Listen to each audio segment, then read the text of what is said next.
السلام علیکم listeners, welcome to my channel Mona Ahmed. Second episode. جذبات کا اظہار انسان کو بے وقت کر دیتا ہے۔ کوئی اس کے کان کے پاس چلایا تھا، اس نے بے ساختہ اپنے دونوں ہاتھ کانوں پہ رکھ لیے تھے۔ وہ اس وقت کوئی بھی آواز سننا نہیں چاہتی تھی، اور جذبات کا اظہار عزت نفس کی موت ہے۔ کسی نے پھر سے اس کی دکھتی رگ پہ ہاتھ رکھ لیا تھا، اب کہ وہ چلا بھی نہیں سکی تھی۔ کسی نے ٹھیک ہی کہا تھا، جذبات کا اظہار عزت نفس کی موت تھی، اور وہ خود اپنے ہاتھ سے اپنی عزت نفس کو پھانسی چڑھا آئی تھی۔ خود کو اون عباس کی نگاہوں میں دو کوڑی کا کر آئی تھی۔ اس کے پیچھے اب بھی آوازوں کا شور تھا، اور کوئی اب بھی اس کے پیچھے بھاگا بھاگا آ رہا تھا۔ مارو بلند آواز میں روتے روتے جیسے تھم گئی تھی۔ مامون، اس نے اس کے کندھے پہ ہاتھ رکھ کر چیختے ہوئے کہا تھا، ماہ، یہ تم ہو ماہ؟ کہاں بھاگی جا رہی ہو؟ تم نے یہ اپنی حالت کیا بنا رکھی ہے؟ تمہیں کیا ہوا؟ وہ ماہم تھی، اس کی سہیلی فریحہ سے کچھ زیادہ اس کے بے انتہا قریب، اور اس وقت مارو کی حالت کو دیکھ کر شاک ہو رہی تھی۔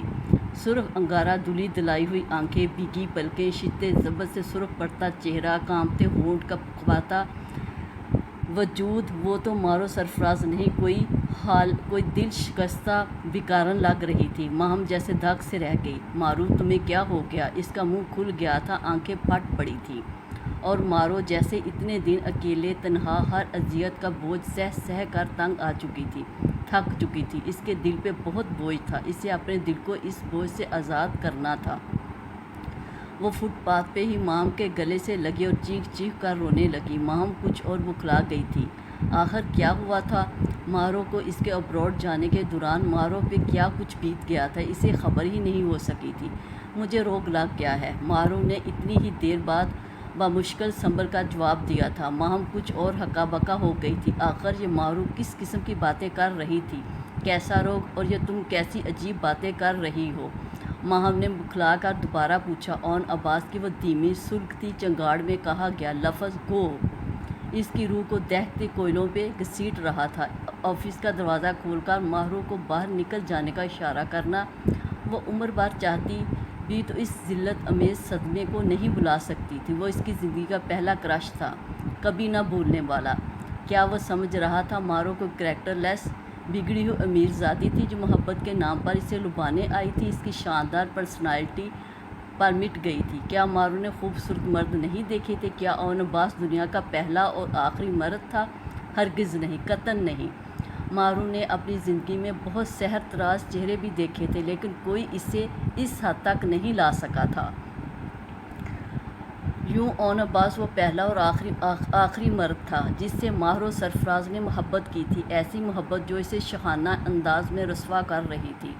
جب وہ ماہوں کو اپنے دل پر گزرنے والی حقائق کی داستان سنا رہی تھی، تب بہت آرام سے ساری رام کہانی سننے کے بعد ماہم نے ماہرو سے کہا تھا، میں تمہیں اتنا بزدل نہیں سمجھتی تھی۔ اس نے نہایت تعصب کا اظہار کیا۔ وہ بولی، تو بس اتنا ہی؟ کوئی آپ کے پیار کو ریجیکٹ کر دے، آپ کو دھتکار دے تو کیا کرنا چاہیے؟ ماہرو نے ٹوٹے پھوٹے لفظ لبوں سے ادا کیے تھے۔ اس کا لہجہ نہایت دھیما اور پرسوز قسم کا تھا۔ کم از کم شکست تسلیم کر کے تمہاری طرح رونا نہیں چاہیے۔ ماہم کا انداز سابقہ ہی تھا، ہنوز خفگی میں لپٹا۔ وہ اس کے رونے دھونے پر سخت مشتعل ہوئی تھی۔ کوئی اتنا بھی کم ہمت اور بزدل ہوتا ہے؟ ماہم اس کی جگہ ہوتی تو کم از کم اس کی عقل ضرور ٹھکانے لگا کر آتی۔ کوئی اتنا احمق اور اندھا بھی ہو سکتا ہے جو مارو جیسی لڑکی کو ٹھکرا دے؟ ماہم کو یقین ہی نہیں آیا۔ تو مارو نے ہونک پن سے گہری افسردگی بھری سانس خارج کرتے ہوئے کہا تھا، تو یہ کہ ڈفر پرنسس، اس فولش ٹائپ فیس سے نکلو، خود کو فریش کرو، بحال کرو۔ تم مارو سرفراز ہو، ڈنکے کی چوٹ پہ محبت کرنے والی۔ تمہیں گھٹ گھٹ کر مرنے کی ضرورت نہیں، تم اسے چاہتی ہو۔ کیا اس کے لیے یہ اعزاز کیا کم ہے؟ مل آنر سرفراز احمد کی بیٹی اسے چاہتی ہے۔ کیا مڈل کلاس لڑکیوں کی طرح آنسو بہا رہی ہو؟ اس نے تمہیں ایک سنائی تھی، تم 10 سناتی، اور محبت کرتی ببانگ دہل۔ وہ مانتا یا نہ مانتا، چاہتا یا نہ چاہتا، لیکن اسے ہماری ماہرو کو رولانے کا کوئی حق نہیں تھا۔ ماہم ایک سانس میں متواتر بولتی چلی گئی تھی۔ ماہرو نے ایک گھٹا گھٹا سانس کھینچ کر باہر نکالا، کیا یہ ممکن تھا اس کے لہجے اور آواز میں مایوسی کے سوا کچھ نہیں تھا۔ ماہم نے تن کر کہا، کچھ بھی ناممکن نہیں، اس دنیا میں کچھ بھی ناممکن نہیں۔ آسمان اس پرندے کا نہیں ہوتا جس کے پر بڑے ہوتے ہیں، بلکہ آسمان اس پرندے کا ہوتا ہے جس میں قوت پرواز ہو۔ ماہم کا انداز گہرا ناصحانہ تھا، تحریک دلانے والا، حوصلہ بلند کرنے والا۔ ماہرو کو اپنے اندر ایک نئی روح اترتی محسوس ہو رہی تھی۔ وہ تو ایسی نہیں تھی، پہلی ٹھوکر پر اٹھ نہ سکتی، ایک مرتبہ پھر محبت کا کشکول لے کر اون باز کے پاس نہ جاتی، بلکہ پورے استحقاق سے محبت وصول کرتی، زبردستی، اعلانیہ، ڈنکے کی چوٹ پر۔ اپنی ہمت کے بل بوتے پہ ماہم نے اس کے اندر مرجائے اعتماد اور اس کی ول پاور کو پالش کر دیا تھا۔ تم ریفائنمنٹ اسکوائر میں اون باز کی زندگی میں تہلکہ مچا سکتی ہو، اس کے غرور، اکڑ، نخوت اور میں کو توڑ سکتی ہو، اس کے اعتماد کو ڈسٹرائٹ کر سکتی ہو، اور تمہیں ایسا کرنا ہوگا۔ اس کا بیہیویئر تمہارے لیے انسلٹنگ تھا، بے انتہا انسلٹنگ۔ کیا سوچ کر اس نے تمہاری توہین کی، تمہیں ڈی گریڈ کیا، اسے بدلے کے لیے تیار رہنا چاہیے۔ ماہم کا لہجہ بے حد روکھا اور روڈلی قسم کا تھا، جس میں اون باز کے لیے ذرا بھی نرمی گنجائش نہیں تھی۔ ماہرو کا دل جیسے رک رک کر چلنے لگا، دھڑک دھڑک کر رکنے لگا۔ پلیز نہیں، میں عباس کو تکلیف نہیں دے سکتی۔ اس نے ماہم کے بدلے والے آپشن کو ریجیکٹ کر دیا تھا۔ وہ اپنی محبت پانے کے لیے ہر حد سے گزر سکتی تھی اور آخری سانس تک اسٹرگل کر سکتی تھی۔ اتنا پوچھنے کا حق تو محفوظ رکھتی تھی۔ وہ اسے ایک مرتبہ نہیں، کئی مرتبہ صدا دے کر روکے گی، اسے مڑنے پر مجبور کرے گی۔ ماہم اس کے تاثرات دیکھ رہی تھی، جہاں نئی امید اور حوصلہ جگمگاتا دکھائی دے رہا تھا، وہ اس کا ایک ایک تاثر پڑھ رہی تھی۔ پھر گہرا سانس کھینچ کر سر جھٹکتے ہوئے بولی، خاصی ٹف اسائنمنٹ ہے ماہرو، مجھے امید ہے تم اسے حل کر سکتی ہو۔ وہ اس کا گال تھپ تھپا کر مسکرا رہی تھی۔ کیا تم نے سنا نہیں، جب حسن تقریر کرنے لگتا ہے تو بڑے بڑے زبردست فصیح گونگے ہو جاتے ہیں۔ ماہم نے بڑے انداز میں بڑے کام کا فلسفہ جھاڑا تھا۔ وہ ابروڈ سے آ کر خاصی سمجھدار ہو گئی تھی، ماہرو کو مانتے ہی بنی۔ تو اس کا مطلب ہے، ماہرو کی آنکھوں کی چمک بڑھ گئی تھی، اس کا مطلب یہ ہے کہ جو شخص ارادے کا پکا ہو وہ دنیا کو اپنی مرضی کے مطابق ڈال سکتا ہے۔ ماہم نے اس کا کندھا بھی تھپ تھپا دیا تھا، اس کے اندر ایک امید، ایک تحریک رواں ہو گئی تھی۔ وہ کچھ دیر پہلے ملنے والی ذلت کو بھول گئی تھی۔ اسے اون باز کو ہر قیمت پر پانا تھا، چاہے دل جاتا، چاہے جان بھی چلی جاتی۔ خلیل جبران نے ٹھیک کہا تھا، بالکل ٹھیک کہا تھا، محبت طویل قربتوں کا نتیجہ نہیں، بلکہ یہ وحی کی طرح کسی لمحے میں ہمارے دلوں میں اتر جاتی ہے۔ محبت کوئی الہامی طاقت تھی جو خدا کی طرف سے دلوں میں پیوست ہو جاتی اور عمر بھر کے لیے اپنا ٹھکانہ بنا لیتی، کبھی نہ نکلنے کے لیے، کبھی نہ چھوڑنے کے لیے۔ اس نے محبت کا ان دنوں فلسفہ نصاب پڑھنا شروع کیا تو جانے کون کون سے انکشافات کے در واہ ہوئے تھے۔ اس کا جی چاہتا وہ دن بھر محبت کے پھول کاڑے اور رات بھی اس ردا کو اوڑھ کر سوتی رہے۔ کتنی مٹھاس تھی اس لفظ محبت میں، گو کہ کتنی آنکھوں کے آنسو پیتی ہے، پھر بھی یہ کھاری بات ذائقہ نہیں ہوتی۔ لوگ اسے امرت سمجھ کر پی لیتے ہیں، جیسے اس نے امرت سمجھ کر محبت کے جام کو پی لیا تھا۔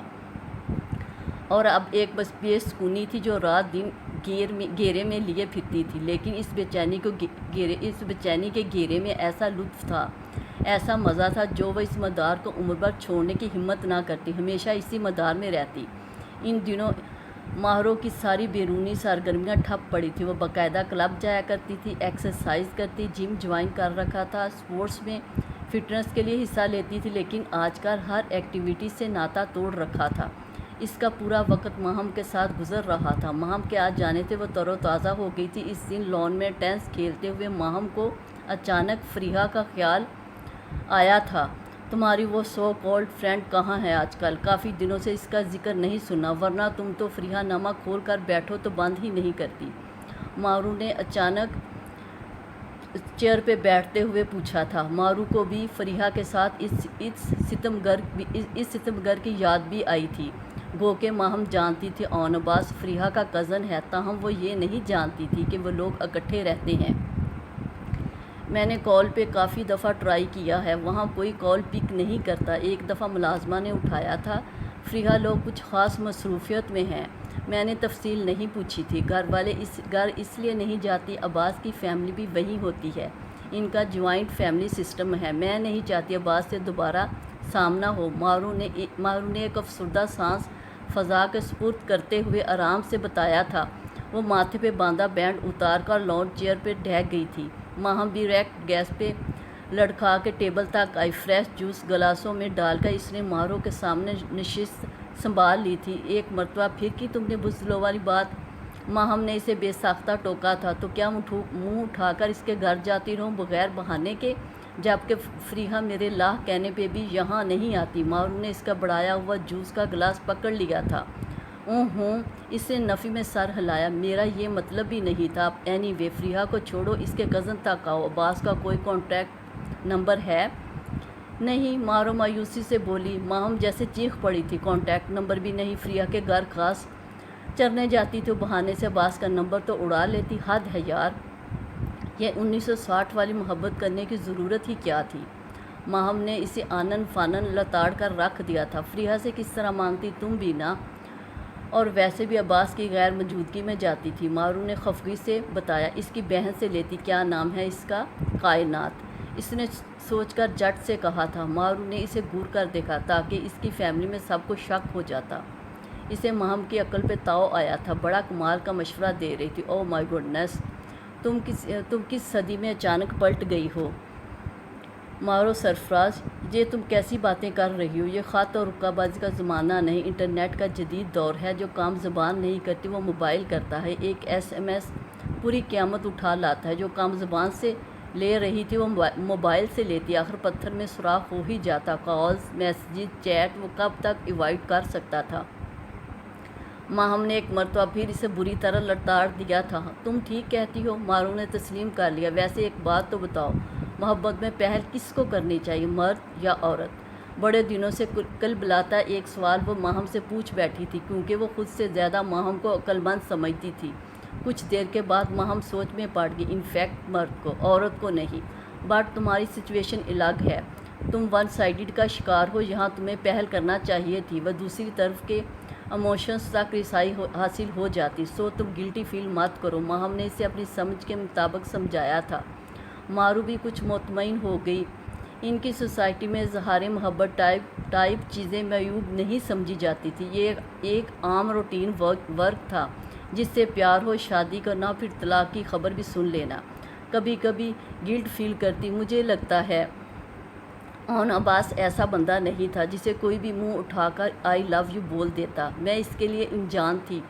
ہم ایک دوسرے کو جانتے تک نہیں تھے۔ پھر میں نے اچانک ایک ایسی بات کہی جو اس کے تصور میں ہی نہیں تھی۔ آئی تھنک میں نے ایک مناسب بات کو ایک غیر مناسب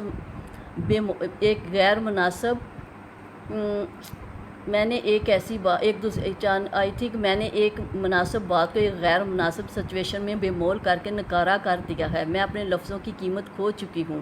مارو نے افسردگی بھرے لہجے میں اپنی اندرونی خیالات کو بیچانی کی گانٹھ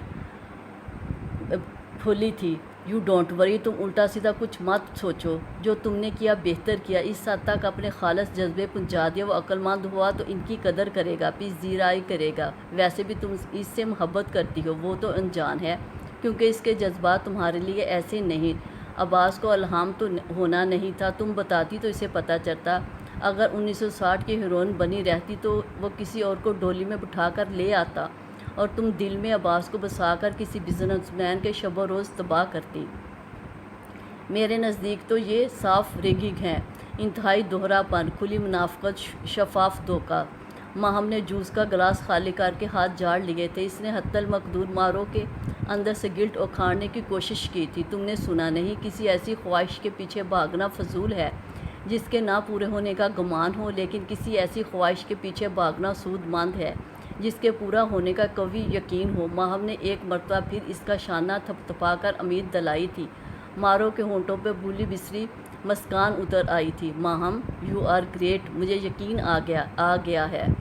کامیابیاں حوصلوں سے ملتی ہیں، حوصلے دوستوں سے ملتے ہیں، اور دوست مقدروں سے ملتے ہیں۔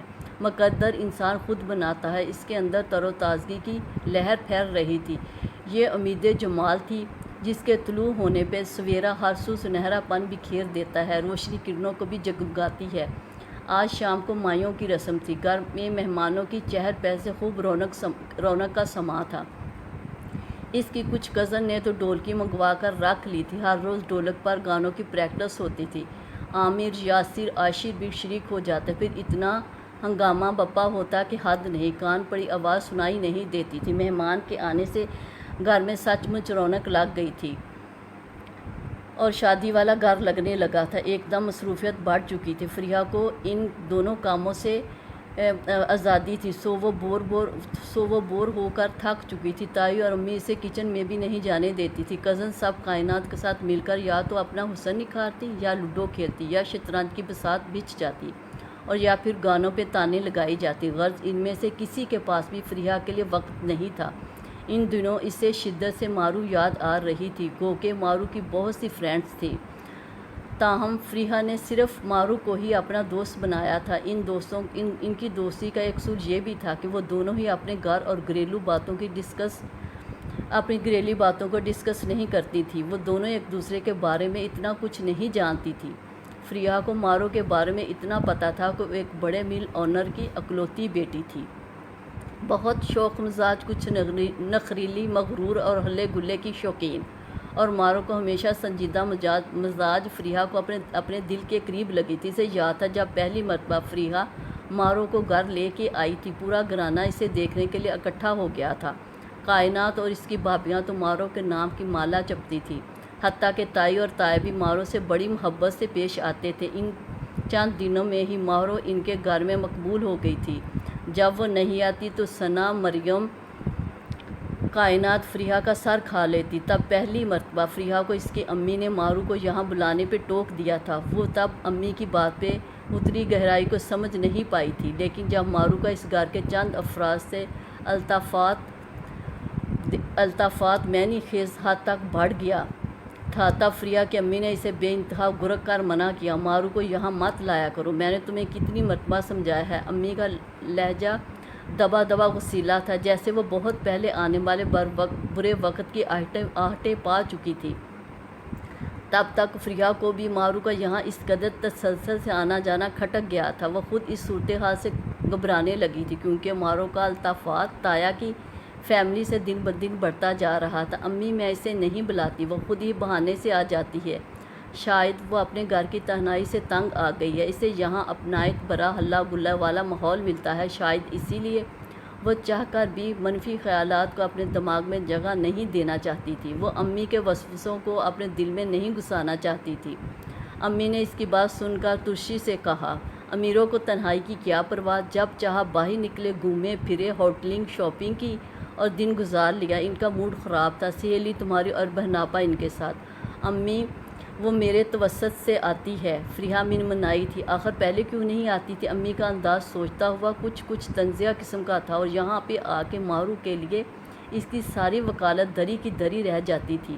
فریحہ حیران ہوتی تھی، واقعی مارو پہلے کبھی اتنی ضد کر کے کیوں نہیں اس کے گھر آتی تھی؟ آخر اس دن ہوا کیا تھا؟ اس بڑی دوپہر میں کون سی ایسی مقناطیسی کشش تھی جب مارو ان سب کے ساتھ برج، فیشن زون، آؤٹ فٹر اور رحمان پلازا میں خوار ہونے کے باوجود گھر چلی آئی تھی، وہ بھی بضد اسرار، بہت شوق اور چاہ میں۔ اگر فریحہ پچھلے کچھ عرصے پہ نگاہ دوڑاتی اور اس دھوپ بھری دوپہر کو یادداشت کے ہر کونے میں گنگال کا سامنے لاتی، تو اسے اس بڑی دوپہر میں مارو کے بدلتے انداز اور چہرے میں کچھ غیر معمولی پن ضرور دکھائی دیا تھا۔ ہاں، تب فریحہ نے محسوس نہیں کیا تھا، غور بھی نہیں کیا تھا، حالانکہ تب گھر آتے ہوئے وہ زبردستی اسے ڈراپ کرنے آئی تھی اور برابر اس کے بارے میں چھوٹی سے چھوٹی بات خرید رہی تھی، حالانکہ پہلے ایسا ہرگز نہیں تھا۔ اس نے تو کبھی یہ پوچھنا بھی گوارا نہیں کیا تھا کہ فریحہ کے بہن بھائی کتنے ہیں، پھر اچانک مارو کو کیا ہوا؟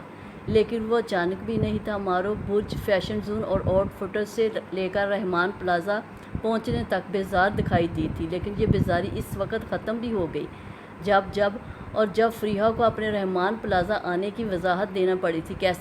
کسے وضاحت دینا پڑی تھی؟ یہ تو کچھ بھی ڈکا چھپا نہیں تھا۔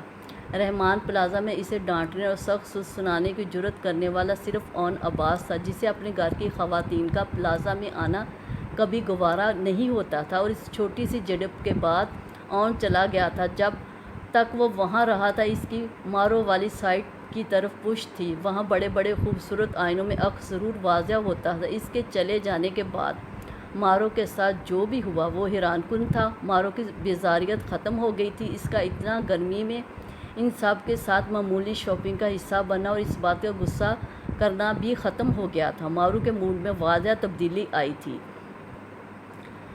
اس تبدیلی کو سمیرا، ہما وغیرہ نے محسوس نہیں کیا تھا، بلکہ اس وقت فریحہ نے بھی محسوس نہیں کیا تھا، لیکن آج اپنے مائعوں سے پہلے اس ستاروں بھری شام میں وہ بے دریغ مارو کے بارے میں سوچ رہی تھی، اس کے ایک ایک بدلنے والے انداز کو، اس کے ایک سابقہ انداز کو، وہ پہلے اور اب والی مارو کا تقابلی جائزہ لے رہی تھی۔ اس میں کہاں کہاں بدلاؤ آیا تھا، وہ سوچتی رہی اور ایک دم جیسے شاکڈ رہ گئی۔ مارو تو سرتاپا بدل چکی تھی، وہ پہلے والا غرور کا مرکہ بنی مارو سے کس قدر مختلف ہو چکی تھی، جو فریحہ کے گھر میں اس کی عام سی کزنز اور بھابھیوں میں بیٹھ کر معمولی گوسپ پہ خوش ہوتی تھی اور کہکے لگاتی تھی۔ آخر کیوں، کس لیے، اس کے بدلاؤ کی وجہ کیا تھی؟ فریحہ کا سوچ کے اس انتہا پہ جیسے دل بند ہونے لگا تھا۔ وہ اس وقت کوئی بھی منفی بات سوچنا نہیں چاہتی تھی، لیکن کچھ تو تھا جو من کو بے قراری کے پھیر میں گھبرانے پہ مجبور کر رہا تھا۔ پھر جب فریحہ نے مائعوں کا لباس زیب تن کیا اور تائی اس کی بلائیں لیتی اچانک کچھ یاد آنے پر چونک گئی تھی۔ انہیں ویسے اچانک خیال ہرگز نہیں آیا تھا، وہ 3-4 مرتبہ پہلے بھی پوچھ چکی تھی، فری، تم نے مارو کو نہیں بلایا؟ وہ کیوں نہیں آ رہی؟ اس کا نمبر بھی بند ہے، وہ ٹھیک تو ہے نا؟ اس قدر مارو اس گھر میں تیزی کے ساتھ اپنی جگہ بناتی مقبول ہو گئی تھی، سو اس کا اچانک بلا وجہ ہی تعلق ختم کر لینا سب کے لیے اچنبھے کا باعث تھا، اور تائی تو کچھ زیادہ ہی مارو کے لیے کانشیس ہو رہی تھی۔ میں نے بھی کال کرنے کی کوشش کی تھی، اس کا نمبر بند ہے۔ فریحہ کو بھی یہی بہانہ سوجا تھا، وہ بتا نہیں سکی تھی کہ امی نے اس سے بات چیت کرنے سے منع کر رکھا ہے، تو پھر تم عاشر کے ساتھ جا کر خود شادی کا کارڈ دے آتی، تم اتنی پیاری تو بچی ہے، کیسے ہم میں گھل مل گئی تھی، ذرا بھی نخریلی نہیں، دیکھو تو دل خود بخود خوش ہو جائے، ماشاءاللہ ایسی مونی صورت کے نظر نہ ہٹے، یہ کائنات وغیرہ کا تو اس پہ دل آ گیا تھا، میں بھی چاہتی تھی عاشر سے۔ وہ بولتے اچانک امی کی مداخلت پہ لمحہ بھر کے لیے رک گئی تھی، ورنہ وہ روانی میں ضرور کہہ جاتی کہ ان کا ارادہ عاشر کے لیے اس کا رشتہ مانگنے کا تھا۔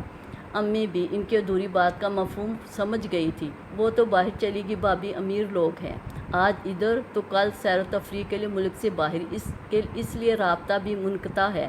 پہل تو وہ باہر سے بھی کال کر لیتی تھی، جانے زیادہ مصروف نہ ہو۔ امی کے بر وقت ٹھوس قسم کے بہانے پر فریحہ لمحہ بھر کے لیے چپ سی کر گئی۔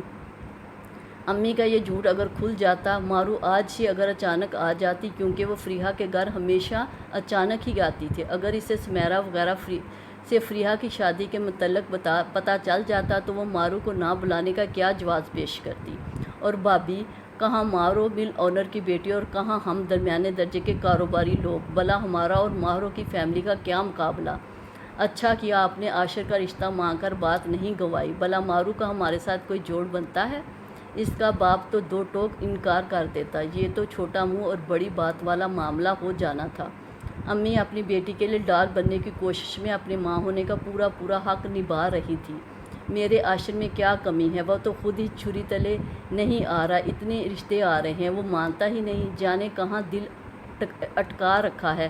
کچھ باپ بھی نکالے تو تب نہ، تائی کچھ اب دیدہ سی ہو گئی تھی، کیونکہ عاشر کا معاملہ ہمیشہ کھٹائی میں رہا تھا، لاکھ فرما برداری کے باوجود ہرگز بھی شادی کے لیے نہیں مان رہا تھا، نہ اپنی پسند بتاتا، نہ ان کی پسند پہ حامی برتا تھا، بس ایک ہی بات کہتا، آپ اون کی شادی کر دیں، میں اس کے بچوں کا چچا بن کر ہی خوش ہوتا رہوں گا۔ جانے اس کے من میں کیا تھا، وہ اس وقت عاشر کی اچانک آمد نے تائی کو مارو کو بلانے والے موضوع سے ہٹا دیا تھا۔ فریحہ نے دل ہی دل میں سکھ کا سانس لیا، یہ میرے خلاف کیا پروپیگنڈا ہو رہا ہے؟ فریحہ پہ ایک اچٹتی نگاہ ڈال کر وہ ماں سے مخاطب ہوا، جو اسے دیکھ کر ٹھنڈی اب بھر کے رہ گئی تھی۔ کیا تھا اگر وہ شادی کے لیے مان جاتا؟ تائی تمہیں بھی قربان کرنے کا سوچ رہی ہیں؟ فریحہ نے مسکرا کر ماحول کی کثافت کم کرنا چاہی تھی۔ میں تو ایک پر ہی قربان ہو چکا ہوں، مزید قربانی نہیں دے سکتا۔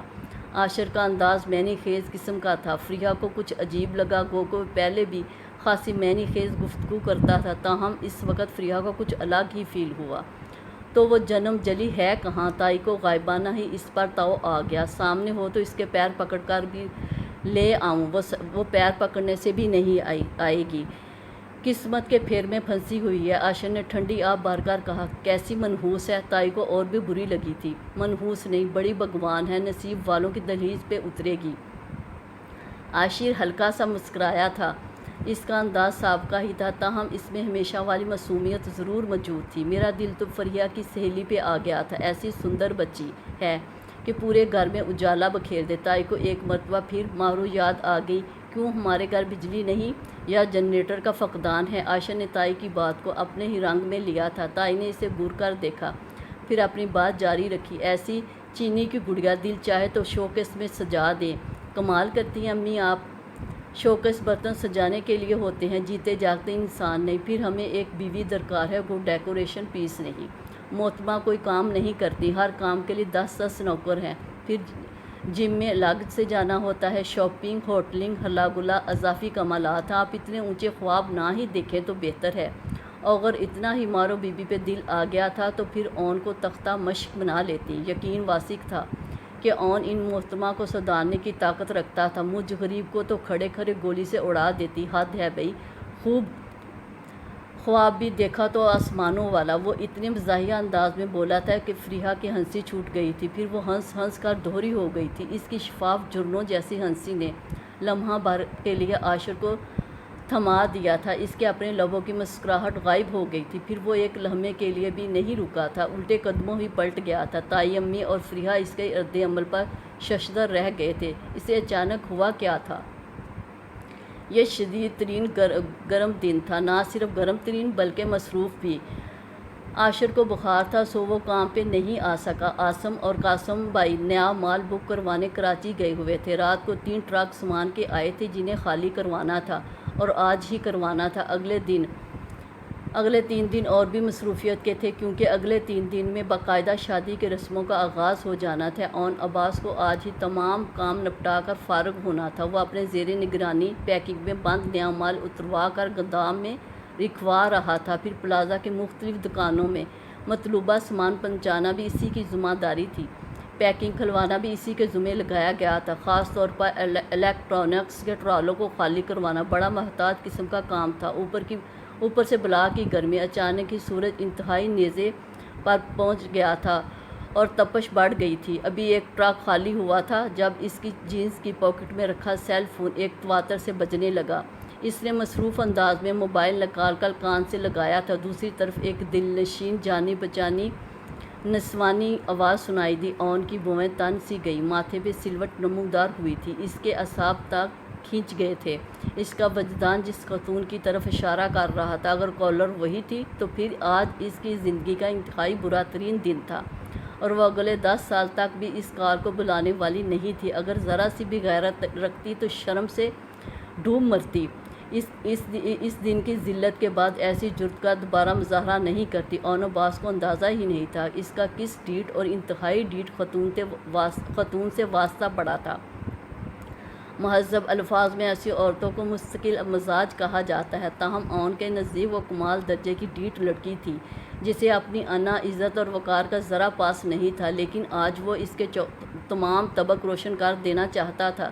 جیسے اس نے مدر آواز میں عباس کہا، ٹھیک اسی لمحے وہ ذرا فاصلے پر شیڈ تلے کھڑا ہو کر سورج کی تپش سے بڑھ کر آگ اگلنے لگا تھا۔ مجھے امید نہیں تھی تم اس دن کی انسلٹ کے بعد رابطہ رکھو گی، لیکن آج پتہ چلا ہے تم کس قدر ڈھیٹ قسم کی لڑکی ہو، بلکہ شریف لڑکیوں کے نام کی بھی توہین ہو۔ تم میں ذرا بھی غیرت نہیں۔ میں نے اپنی زندگی میں تم سے بے حیا بےہودہ لڑکی نہیں دیکھی۔ اون جیسے چھوٹتے ہی پھٹ پڑا تھا۔ یہ مارو کوئی خوش نصیبی تھی جو وہ اس وقت اون کے سامنے نہیں تھی، ورنہ یہ سامنے کھڑا ٹرالر اس کے اوپر سے گزار دیتا یا پھر بلڈوزر کے پہیوں تلے دبا دیتا۔ ادھر مارو جیسے ہر قسم کے رویوں کی توقع رکھ کر کال کرنے کی ہمت خود میں لائی تھی۔ وہ جانتی تھی اون کسی بھی انتہا پہ غصے کا گراف لے جا سکتا ہے، سو اس کے اطمینان میں اون کے زہر اگلنے پہ بھی فرق نہیں پڑا تھا، بلکہ اس نے بڑے سکون اور دلچسپی سے اون کے الفاظ کو سنا تھا۔ پھر انتہائی برجستہ لہجے میں بولی، ویل، کوئی حسرت تو نہیں رہے گی نا؟ اب مجھ جیسی بیہودہ کو دیکھ لیا ہے، تم یہ بھی سمجھ چکے ہوگے میں کس قدر مشکل مزاج ہوں، تمہارے الفاظ میں ڈھیٹ ترین ہوں۔ تو پھر تم میرے ٹیلنٹ کو مان گئے نا؟ تمہارے نمبر تک رسائی بھی حاصل کر لی، کس دن تم تک بھی پہنچ جاؤں گی، پھر تمہارے دل کو اپنا بنا لینا بھی مشکل نہیں ہوگا۔ مارو نے بڑے دلربا انداز میں کہا تھا، یوں کہ اون کا سارا خون رخساروں پہ سمٹ آیا۔ اس کی بیہودہ گوئی پہ اون کو بے انتہا غیظ چڑھا تھا۔ وہ یقین نہیں کرتا فریحہ نے تم جیسی لڑکی کو دوست بنا رکھا تھا۔ کیا فریحہ کو اچھے برے کی ذرا تمیز نہیں؟ تم ایسی بے لگام لڑکی ہو، 4 شریف لڑکیوں کو منٹوں میں اپنے جیسا بے لگام کر دو۔ وہ اسے بھگو بھگو کر جوتے مار رہا تھا اور مارو ان فکروں کو کسی اعزاز کی طرح وصول کر رہی تھی۔ اف، یہ محبت بھی نا، کتنا لاچار کرتی ہے، کتنا خوار کرتی ہے، کتنا بدحال کرتی ہے۔ فریحہ کو اچھے برے کی پہچان ہے یا نہیں، یہ تم فریحہ سے ہی پوچھ لو۔ اگر میں نے فریحہ کی شرافت کو خراب کیا ہے پھر تو یہ الزام سچا ہوگا، اگر نہیں تو پھر اپنے الفاظ پہ ذرا دوبارہ غور کر لو۔ میں تو شریف لڑکیوں کو خراب کرنے والے الزام سے بری ہوں۔ مارو نے بڑے انداز سے اون کو زج کرنا چاہا تھا، ماہم برابر اسے وکٹری کا نشان دکھا کر بیک اپ کر رہی تھی۔ اس وقت کی کمر ٹھونک رہی تھی۔ جسٹ شٹ اپ، وہ دھیمی آواز میں پھنکارا تھا، تم نے مجھے فون کیوں کیا ہے؟ ڈانگ کا سوال تو اب کیا نا؟ مارو جیسے قربان جانے لگی تھی۔ میں نے تمہیں ایک بات بتانا تھی، اگر تم غصہ تھوک کر آرام سے سن لو۔ اب کہ مارو نے تھوڑا انداز بدل کر لہجے میں عاجزی بری تھی، وہ شاید کال ڈسکنیکٹ کرنے والا تھا، لمحہ بھر کے لیے رک گیا، پھر اس نے پینترا بدل کر کہا، میں تمہاری بات سن لیتا ہوں مگر وعدہ کرو تم دوبارہ کال نہیں کرو گی، یہ تمہاری آخری فون کال ہوگی۔ اون نے اچانک لہجہ بدل کر کہا تھا، وہ غصہ دکھا کر اسے مزید چڑھا رہا تھا۔ ایسی لڑکیوں کو دوسرے طریقے سے ہینڈل کرنا چاہیے، ورنہ غصے اور انسلٹ کی ضد میں سرکشی پہ اتر سکتی تھی، یوں وہ دوہرا نقصان بھی پہنچا دیتی۔ سو اون کو اپنا دماغ حاضر کرنا پڑا۔ مارو کچھ الگ قسم کا کیس لگتی تھی، گو کہ اس دن سے عائشہ نے کئی مرتبہ اسے دفتر میں بلا کر خریدا تھا۔ یہ فریحہ کی سہیلی کیوں آئی تھی اور روتی ہوئی کیوں گئی؟ کوئی پرابلم تھی کیا؟ اس دن چچا اور کئی سیلز بوائز نے بھی مارو بی بی کو آتے اور جاتے دیکھا تھا۔ تب اس نے عاشر کو تو مطمئن کر دیا تھا لیکن خود کو مطمئن نہیں کر سکا تھا۔ اس دن چچا نے بھی اون کو بلا کر مارو کے بارے میں استفسار کیا تھا۔ ہر ایک کی سوالیہ نظروں سے اون کو ایسی الجھن ہو رہی تھی کہ حد نہیں۔ صد شکر کہ سب لوگوں کو مطمئن کر دیا تھا اور گھر تک یہ بات نہیں پہنچ سکی تھی، اور آج پھر وہی مارو ایک دفعہ مزید اس کے ضبط اور صبر کا امتحان لینے فون کال پہ موجود تھی، اور اون کو بڑے طریقے کے ساتھ ہینڈل کر کے اپنا پیچھا چھڑوانا تھا، کیونکہ وہ ان میرزادیوں کی چند روزہ محبت کے شغل سے بخوبی آگاہ تھا اور مارو کے جانسے میں آنے والا بھی نہیں تھا۔ اس نے بڑے طریقے سے مارو کو گیر گار کے وعدہ لینا چاہا تھا، اور مارو نے بھی بغیر منٹ لگائے اقرار کا وعدہ کر لیا، لیکن میری بھی ایک شرط ہوگی۔ اس نے بڑی حاضر دماغی کا ثبوت دیتے ہوئے بدلے میں شرط سنا دی تھی۔ اون کو لہجے اور آواز میں کچھ تبدیلی لا کر نرمی بننا پڑی۔ اگر ایک شرط کے بدلے میں اس چکنی جونک سے پیچھا چھوٹ جاتا ہے تو یہ تو کوئی بہت بڑا سودا نہیں تھا۔ اون نے بھی کچھ سوچ کر اقرار کر لیا، دیکھ لو تم اپنے پرومس سے ہٹو گے نہیں؟ وعدہ؟ مارو نے اپنے ازلی اعتماد کے ساتھ کہا۔ اون کو دل ہی دل میں شدید تاؤ چڑھا تھا۔ کیا یہ واقعہ فریحہ کی سہیلی تھی؟ کیا وہ جانتی نہیں تھی 3 دن بعد اس کی فریحہ سے شادی ہے؟ اس نے دل ہی دل میں پیچ و تاب کھاتے ہوئے ایک لفظ وعدہ کہا، یوں کہ دوسری طرف مارو کو جیسے ہفت کلیم کی دولت حاصل ہو چکی تھی۔ وہ بے انتہا مسرور اور شاد ہوئی، خوشی اس کی آواز سے چھلک رہی تھی۔ میں تمہیں دوبارہ کال کر کے تنگ نہیں کروں گی، لیکن تمہیں بھی میری محبت کا یقین کرنا ہوگا اور اس یقین کا اقرار بھی کرنا ہوگا۔ مارو نے ایک جذب کے عالم میں اس تک اپنی شرط پہنچا دی جسے سن کر اسے ڈنگ لگا تھا۔ وہ جیسے بدک کر پیچھے ہٹا تھا، دوسرے ہی لمحے وہ گھرا اٹھا۔ Shut up!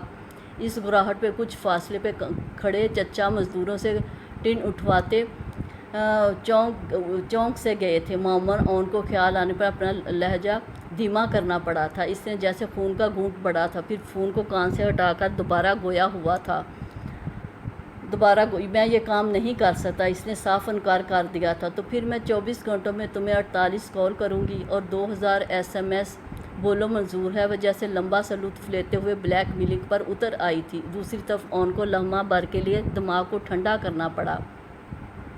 اسے شاید گمان ہوا تھا کہ یہ لڑکی اتنی آسانی سے پیچھا نہیں چھوڑے گی، اور وہ چاہتا تو فریہ کو بتا کر اس کا امیج تباہ کر سکتا تھا، اس کے کرتوتوں کا اشتہار لگوا سکتا تھا، لیکن پھر ہوتا کیا؟ وہ مارو بدنام ہو جاتی۔ ایک لڑکی، ایک عورت جسے اپنے نسوانی پندار کی پرواہ نہیں تھی، لیکن اون بھی گھر میں بہن، بھائی، کزنز اور مزید رشتے رکھتا تھا۔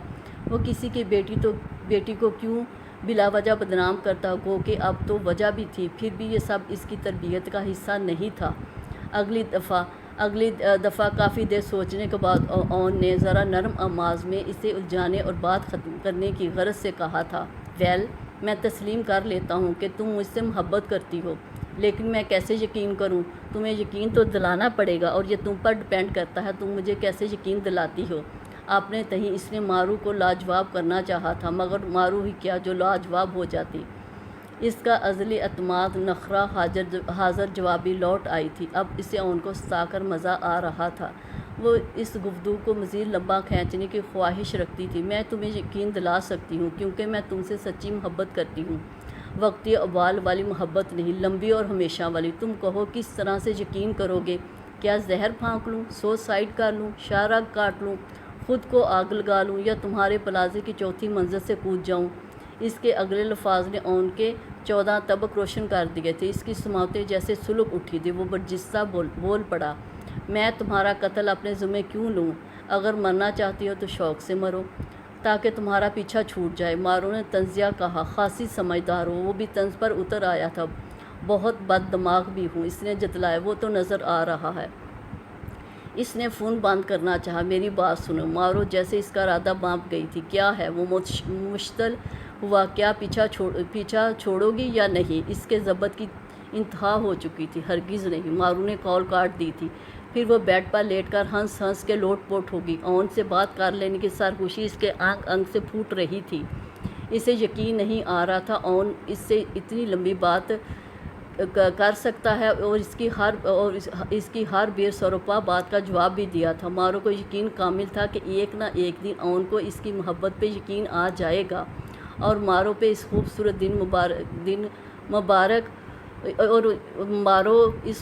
دن مبارک کا انتظار تھا۔ پھر یہ فون کالز کا سلسلہ رکا نہیں تھا، بڑھتا ہی چلا گیا تھا، اور اگلے 3 دن سے پہلے صرف 24 گھنٹوں کے اندر ناک کے بانسے تک عاجز آ گیا تھا۔ 24 گھنٹوں میں ہر 1 منٹ بعد مارو کی کال آ رہی تھی، ہر سیکنڈ بعد میسج موصول ہو رہا تھا۔ بیک وقت 3 نمبروں سے کال، مس کال، میسج اور SMS کر رہی تھی۔ پھر یہ سلسلہ اون کے موبائل تک محدود نہیں رہا تھا، بلکہ پلازا کے ہر مختلف پارٹ، دکان، حصے میں الگ الگ فونز پہ بھی کالز آنا شروع ہو گئی تھی۔ وہ صرف 24 گھنٹوں میں ہی اس صورتحال پر متوش ہو گیا تھا، اور یوں لگتا ہر اٹھتی نگاہ اس سے سوال کرتی ہے، ہر اٹھتی نگاہ میں اس کے لیے عجیب تاثر ہوتا تھا۔ یہ اس کی اپنی اندرونی کیفیات تھی جو اسے چور بنا رہی تھی۔ آج تو حد ہو چکی تھی۔ صبح سے لے کر شام تک اسے 180 کالز اور 700 کے قریب میسیجز موصول ہوئے تھے۔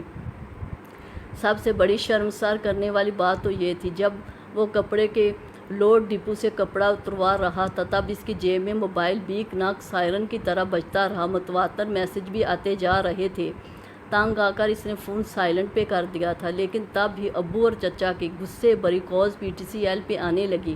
وہ اسے موبائل توڑ دینے کا مشورہ دے رہے تھے۔ ظاہر ہے جب کسی صورت فون نہیں اٹھانا تھا تو پھر موبائل جیسی سہولت کی ضرورت کیا تھی۔ 3 دن سے سائلنٹ والا حربہ بھی آزما کر بیزار ہو چکا تھا، کیونکہ ابو اور چچا کے بعد امی، چچی اور بھابھیوں نے بھی اسے خوب سنائی تھی۔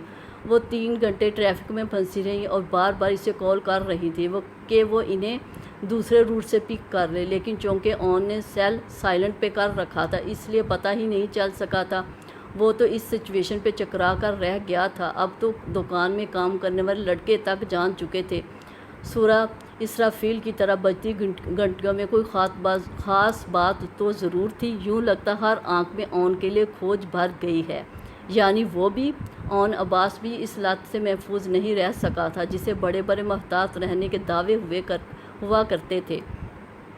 جس کا ماضی صاف شفاف تھا، جو کسی پرائی عورت کو آنکھ اٹھا کر نہیں دیکھتا تھا۔ اپنے باپ اور چچا کی برسوں کی بنائی گئی عزت اور ناموس کی بڑی پرواہ تھی۔ سو اون کیوں نہ اس صورتحال پہ پریشان ہوتا جو بنی بنائی عزت پہ کیچڑ اچھالنے کا سبب بن رہی تھی۔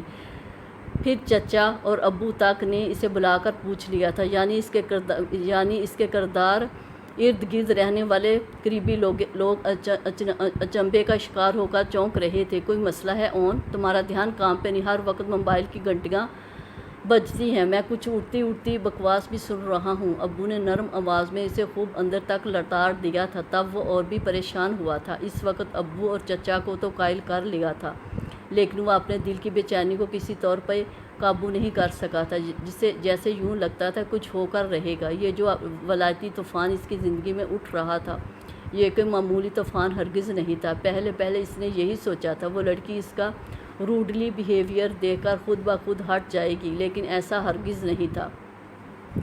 وہ انتہائی ڈھیٹ لڑکی تھی، وہ نہ بے عزتی سے ڈرتی تھی نہ بدنام ہونے سے، اور زبان اس کی اتنی لمبی تھی کہ اکثر وہ خون کے گھونٹ بھر کر رہ جاتا۔ حتیٰ کہ تنگ آ کر اس نے مارو کو یہ تک بھی کہا، میری شادی ہو رہی ہے اور تم میرا پیچھا نہیں چھوڑ رہی۔ اس کے لہجے میں غصہ تھا، گرج تھی، گھراہٹ تھی، کچھ بے بسی بھی۔ اس نئی اطلاع کو سن کر بجائے وہ شاکڈ ہوتی، اس پہ لعنت بھیجتی، اس کا پیچھا چھوڑتی، بلکہ وہ تو بہت ایکسائٹڈ ہو چکی تھی۔ کیا میرے ساتھ؟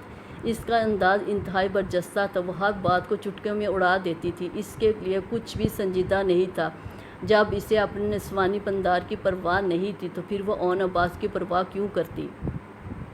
اس وقت بھی وہ نئی سم منگوا کر پہلی سم کو توڑنے کے بعد سر تھام کر بے باس سا بیٹھا تھا۔ یہ ایک ہی دن میں چوتھی سم تبدیل ہو رہی تھی۔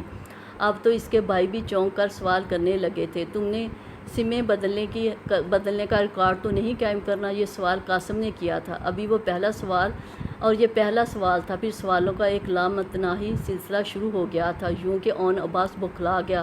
ابھی عاشر نے اندر آتے ہوئے بار بار اسے کسی کی کال کو ڈسکنیکٹ کرتے دیکھ لیا تھا، پھر وہ اس کے قریب ہی لیدر کے صوفے پر آرام دہ حالت میں بیٹھ گیا تھا اور اس کی نگاہیں اون عباس کے وجیح چہرے پر پھیلی الجھن کو دیکھ رہی تھی۔ اس کا انداز بھی کچھ کھوجتا ہوا تھا۔ کافی دیر دونوں بھائیوں کے درمیان معنی خیزیت سی چپ رہی، پھر عاشر کو ہی پہل کرنا پڑی۔ آج کل فون پہ بڑے مصروف رہتے ہو، کبھی میسج دیکھتے ہو، کبھی میسج لکھتے ہو، کبھی کال سنتے ہو، کبھی سم بدلتے ہو، کبھی سم توڑ دیتے ہو، کبھی فون رکھتے ہو، کبھی سرے سے فون ہی توڑ دیتے ہو۔ یہ کوئی تیسرا موبائل ہے تمہارا؟ آخر معاملہ کیا ہے؟ آج کل ابو اور چچا بھی تمہاری روش سے اچنبے کا شکار ہیں۔ عاشر نے بغیر تمید کے صاف بات کرنے کی ٹھان لی تھی۔ اسے ابو نے اون کے پاس بھیجا تھا تاکہ وہ اس کی پرابلم تو کھوج آئے۔ ویسے بھی دونوں بھائیوں میں اتنی بے تکلفی اور دوستی تو تھی ہی کہ وہ بآسانی اون سے ہر معاملے پہ ڈسکشن کر سکتا تھا۔ اون جیسے عاشر کی بات سن کر بونچکا رہ گیا تھا، تو گویا بہت سی باتیں تشت ازبام ہونے کا وقت آ گیا تھا۔ اون عجیب سی بے بسی میں جکڑ گیا، یوں لگتا تھا جیسے کسی کو بتا دیا تب بھی عذاب تھا، نہ بتایا تب بھی عذاب تھا۔ کچھ نہیں یار، اون نے دھیمی آواز میں کہا تھا۔ اس دوران بار بار اس کا فون بلنک کر رہا تھا۔ عاشر نے ایک نظر موبائل سکرین کو دیکھا، پھر اون کے چہرے کی طرف۔ کچھ دیر بعد میسیجز آنا شروع ہو گئے تھے۔ عاشر کی توجہ بار بار اصل موضوع سے ہٹ رہی تھی، اور پچھلے کچھ دنوں سے ہر ایک فرد کو اون سے یہی شکایت تھی، اس کے پاس ایک منٹ کھڑے ہو کر بات کرنا بھی عذاب ہو جاتا تھا، کیونکہ ایک منٹ میں 100 دفعہ اس کے نمبر پہ کال اور میسج آنا شروع ہو جاتے تھے، جب تک کہ وہ اٹھا نہ لیتا، سن نہ لیتا، دیکھ نہ لیتا یا ڈسکنیکٹ نہ کر دیتا۔ یہ سب کیا ہے اون؟ کیا تم جواب دینا ضروری سمجھتے ہو؟ اس دفعہ عاشر نے بہت غصے میں کہا تھا، چونکہ اون کی توجہ بھی بار بار ہٹ رہی تھی۔ وہ تیکھی نظر سے موبائل کو دیکھتا، جس کی سکرین منٹ با منٹ روشن ہو جاتی تھی۔ ابھی یہ بات ہم تک محدود ہے، کل کو چچی، امی، فریحہ اور باقی سب بھی جان جائیں گے۔ بہتر یہی ہے تم اس سلسلے کو بند کر دو۔ ادھر تم فون خریدنے، توڑنے اور سمیں بدلنے میں مشغول ہو، اور ادھر تمہاری مہندی ہے۔ عاشر نے اتنے دنوں کا غصہ باہر نکال دیا تھا اور خاصے جارحانہ انداز میں اس کو لڑانے کی کوشش کی تھی۔ اون کا چہرہ سرخ پڑ گیا تھا، اس نے بے انتہا توہین اور ذلت محسوس کی تھی۔